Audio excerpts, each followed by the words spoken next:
안녕하세요, 일레입니다. 오늘은 포천시 선단동 산 11-14번지에 있는 전계대원군의 묘소에 왔습니다. 전계대원군은 강화도령으로 알려진 철종의 부친입니다. 이 답사를 통해 운명이란 참으로 짓궂다는 것과 돈과 권력만 있으면 진정 행복한가에 대한 의문이 들었습니다. 오늘의 이야기는 비운의 왕자 사도세자와 그의 서자인 은원군, 그의 아들 전계대원군, 그리고 그의 아들 철종에 이르는 가계입니다. 이들은 왕족으로서도 파란만장한 삶을 살았으며 그들의 운명은 기구한 삶이라고 요약할 수 있습니다. 가계를 살펴보면 영조는 사도세자를 낳았고, 사도세자는 정비 해경궁 홍씨 사이에서 정조를, 후궁 숙빈이 임씨 사이에서 은원군과 은신군을 낳았습니다. 사도세자가 죽고 은원군과 은신군은 출궁되어 궁핍한 삶을 살게 되었습니다.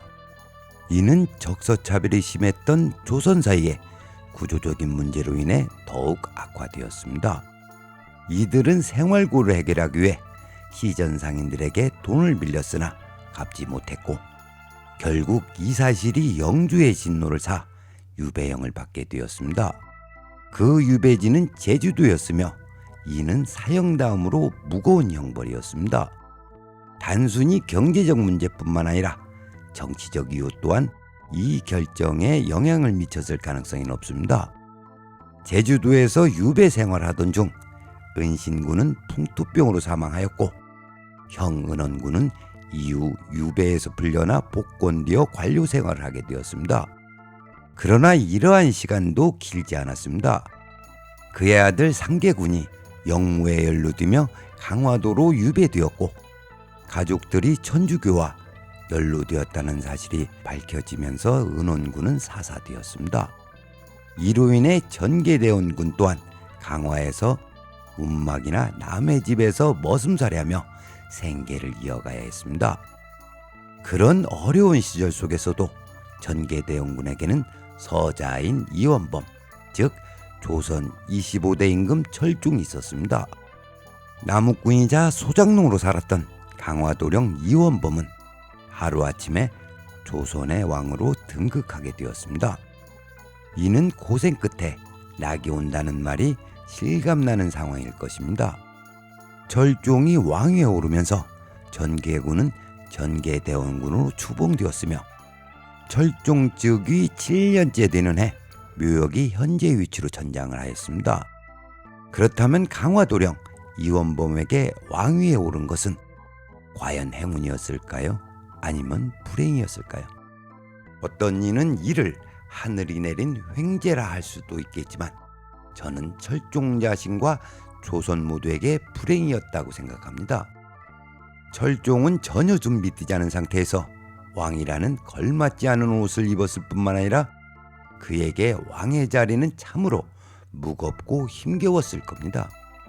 철종은 사실 왕이라는 자리보다는 산을 오르며 나무를 하고 농사를 지으며 사랑하는 양순이와 소박한 삶을 살고 싶었을지도 모릅니다. 19세의 나이로 즉위한 철종은 제왕교육을 전혀 받지 못했기 때문에 정치적 역량을 발휘하기가 어려웠습니다.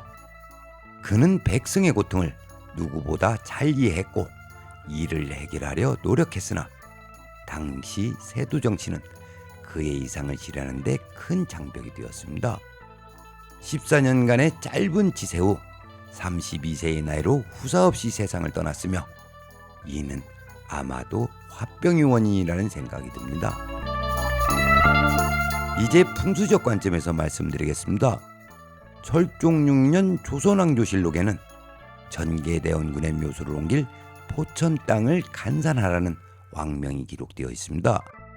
이를 통해 전계대원군의 천장이 왕실 차원에서 진행되었음을 알 수 있습니다. 실록에 따르면 철종의 장인 영은무원군 김문근과 총용사를 보내 천장할 자리를 간산하게 하였고, 그 결과 이곳으로 결정되었습니다. 그렇다면 그들은 무엇을 중요하게 보고 이 자리를 선택했을까요? 주변 사격을 살펴보면 주사는 고축사, 안사는 아미사로 보입니다. 또한 묘소와 전수는 매우 잘 발달해 있으며 형기적으로도 큰 부족함이 없어 보입니다. 따라서 이 자리를 천장지로 선택한 이유는 주변 사격의 웅장함과 아름다움 때문이라고 유추할 수 있습니다. 한마디로 이 자리는 형기적 안목으로 판단하고 결정했다고 할 수 있습니다. 그러나 이 자리에 생기는 인기우선으로 달려와 묘소와 망두석 근처에서 백호 방향으로 휘어져 진행하다가 표시한 지점에서 진열을 생성하고 남은 여기는 230도로 빠져나가 수기처에서 멈추었습니다. 진열의 좌향은 간좌 곤향입니다. 그리고 내룡을 타고 내려온 생기가 백호 쪽으로 휜 이유는 청룡 방향이 허하기 때문입니다. 즉 청룡 방향에서 불어오는 바람이 갈무리가 되지 않았습니다.